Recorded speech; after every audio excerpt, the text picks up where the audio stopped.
Halo everyone, kami dari kelompok 3 akan menjelaskan tentang fungsi linier dalam ekonomi dan bisnis.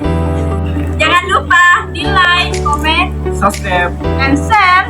Jangan lupa ditonton sampai habis. Yeay.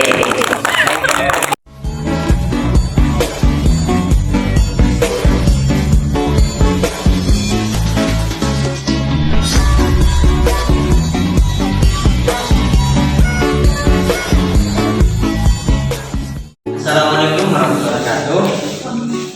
Yang terhormat kepada Ibu Siti Ada selaku dosen pembimbing mata kuliah Matematik World Ekonomi dan Bisnis, dan teman-teman sejawat yang berbahagia. Puji syukur mari kita panjatkan kepada Allah SWT atas rahmat berupa kesehatan dan sholawat serta salam semoga tetap tercurah kepada Rasulullah SAW. Adapun topik yang kita bahas mengenai penerapan fungsi linier dalam bisnis dan ekonomi. Saya, Erik Dian Firdaus, selaku moderator, akan membimbing jalannya materi penerapan fungsi linier dalam bisnis dan ekonomi. Selain sebagai moderator, saya juga sebagai pemateri.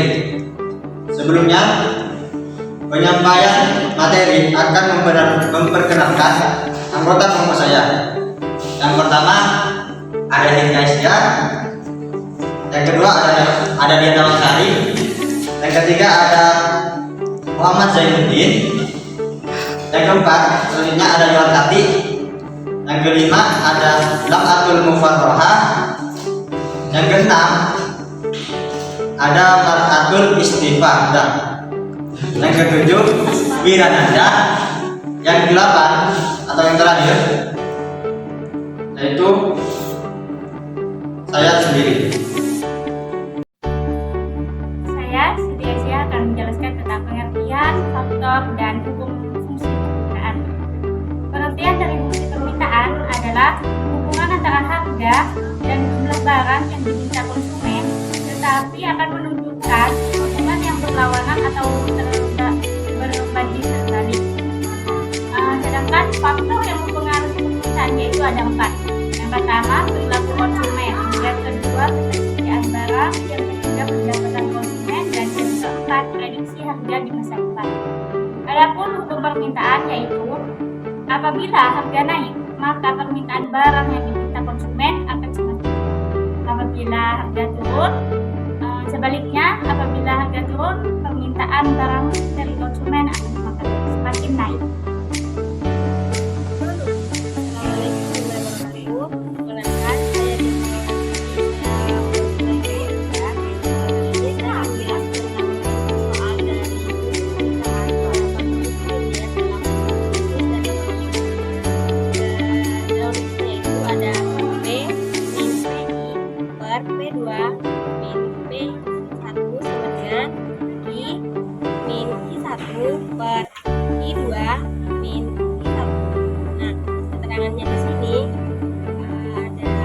P1 sama dengan harga jual, P2 sama dengan harga akhir, P1 sama dengan kuantitas awal, dan P2 sama dengan kuantitas akhir. Nah, totalnya di sini adalah suatu barang harga 5.000, penjual akan dijual sebanyak 3.000.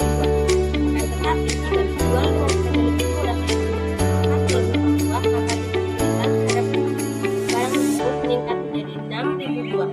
Bagaimana fungsi permintaannya?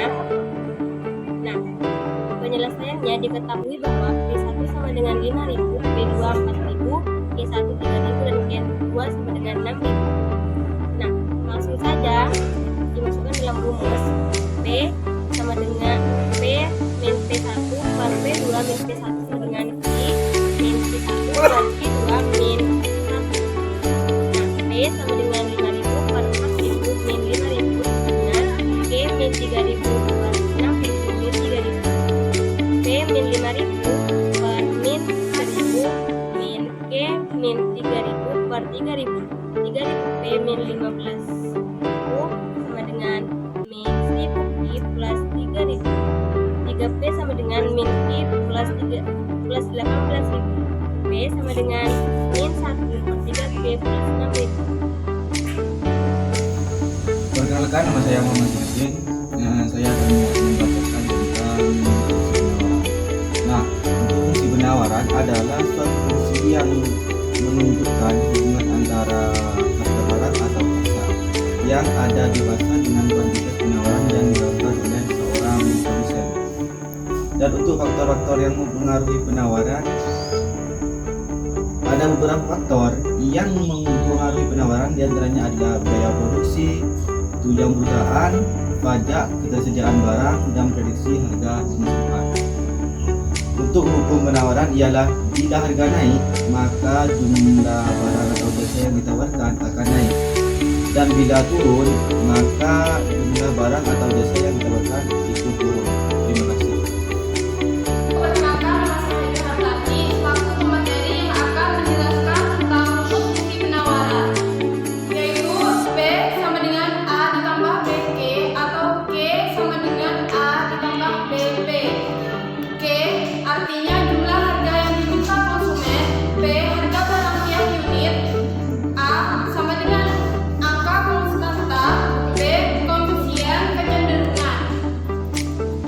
Langsung saja ke contoh soal, yaitu suatu barang harga di pasarnya seharga 5.000 per buah, maka produsen akan menawarkan sebanyak 3.000 buah. Akan tetapi jika harga lebih tinggi menjadi 6.000 per buah, maka jumlah barang yang ditawarkan produsen menjadi 6.000 buah. Bagaimana fungsi penawarannya? Yaitu diketahui P1 sama dengan 5.000, Q1 sama dengan 3.000, P2 sama dengan 6.000, dan P2 sama dengan 6.000. Yaitu P dikurangi P1 per P2 dikurangi P1 sama dengan Q dikurangi P1 per Q2 dikurangi Q1. P1 sama dengan 5.000, Q1 sama dengan 3.000, P2 sama dengan 6.000, dan Q2 sama dengan 6.000. Yang mana P dikurangin P1 sama yang artinya 5.000 per P2 dikurangi P1 yang artinya 6.000 dikurangi 5.000 per sama dengan Q dikurangi 3.000 per 6.000 dikurangi 3.000 yang artinya Q2 dikurangi Q1.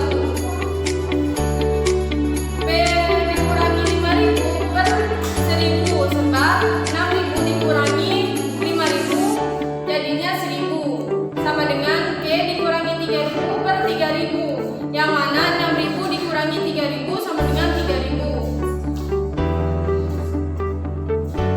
3.000 P dikurangi 15 juta sama dengan 1.000 J dikurangi 3 juta.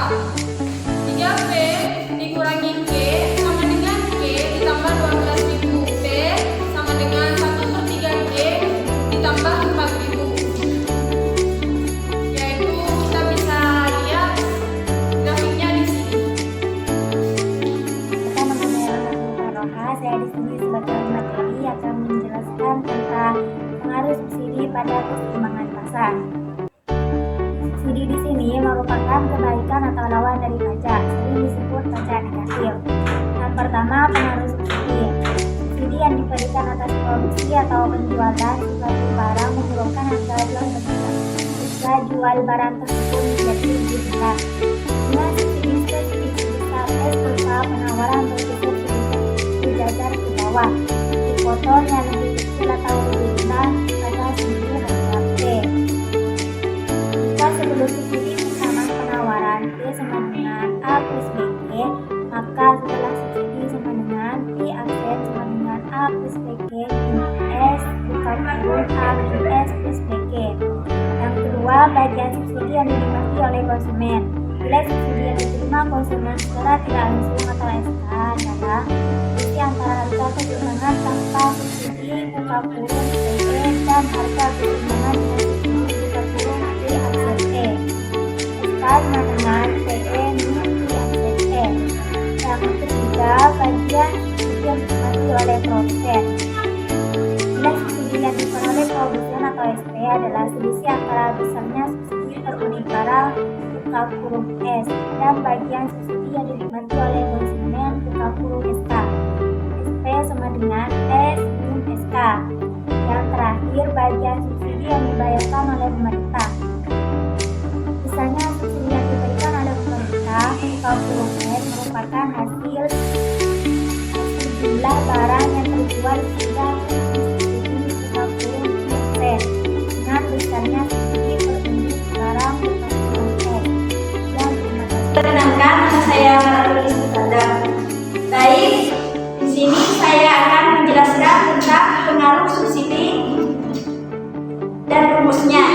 Yang pertama, permintaan sama dengan price sama dengan 15 min Q sama dengan 15 min P.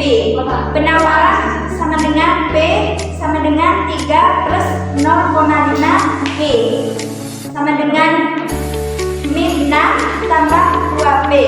Keseimbangannya Q min 1 sama dengan IS. 15 min P sama dengan min 6 plus 2P. 21 sama dengan 3P sama dengan P pangkat E sama dengan 7. Yang kedua adalah grafiknya. Jika sebelum subsidi persamaan penawaran B sama dengan A tambah BG, maka setelah subsidi sama dengan B pangkat 1 sama dengan A plus BG min S sama dengan A min S plus BG.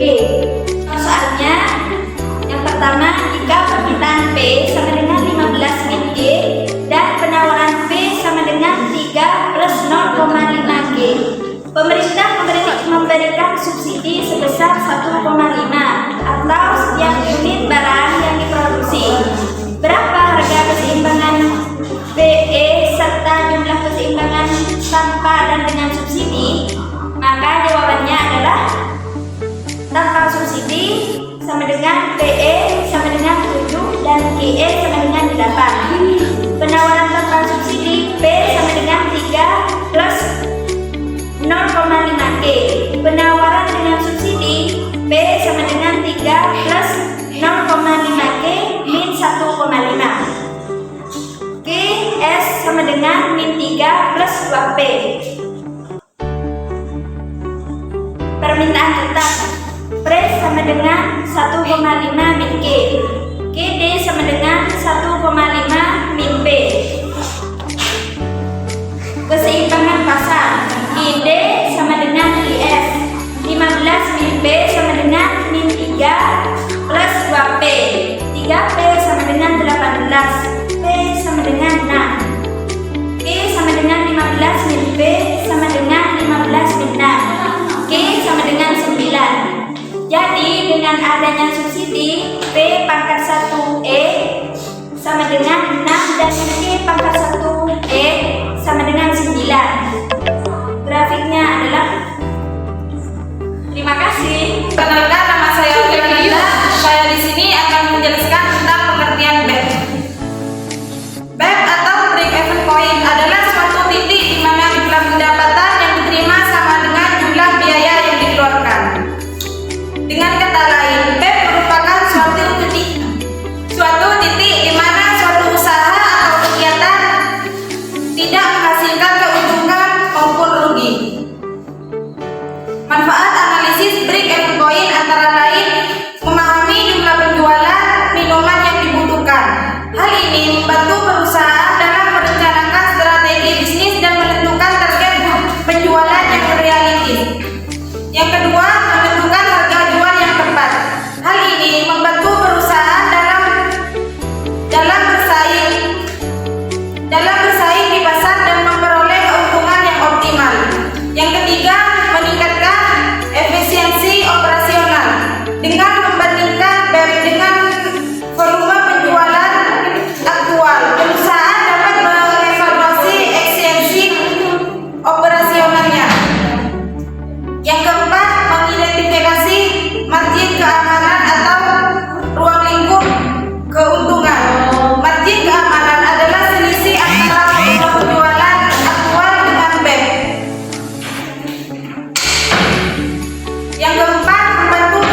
perusahaan memproduksi tas dengan harga biaya tetap sebesar 500.000 per bulan dan biaya variabel sebesar 50.000 per tas. Harga jual tas yang diproduksi oleh perusahaan tersebut adalah 100.000 per tas. Berapakah jumlah tas yang harus terjual agar perusahaan tersebut mencapai PEB? Jawabannya diketahui dulu. FC sama dengan biaya tetap atau fixed cost. P sama dengan harga jual per unit. Yang ketiga itu DC sama dengan biaya variabel. Jawabannya DP sama dengan VC per P min VC sama dengan 500 per 100 dikurangi 50. 100 dikurangi 50 hasilnya 50. 500 dibagi 50 sama dengan 10. Jadi perusahaan tersebut harus menjual minimal 10 tas agar mencapai PEB. Terima kasih. Diskusi kali ini telah selesai. Kesimpulan akan dibacakan oleh Nabila Adilni Milati. Kepada Nabila, dipersilakan. Perkenalkan, nama saya Nabila. Saya akan membacakan kesimpulan. Dari uraian di atas, dapat disimpulkan bahwa fungsi linier adalah salah satu cara untuk menyelesaikan permasalahan yang ada dalam dunia bisnis. Dengan menggunakan persamaan linier ataupun tidak sama linier yang mempunyai banyak cara penyelesaian, agar memperoleh hasilnya kita harus menganalisis dan memperhatikan contoh-contoh agar kita memperoleh hasil yang maksimal dan optimal.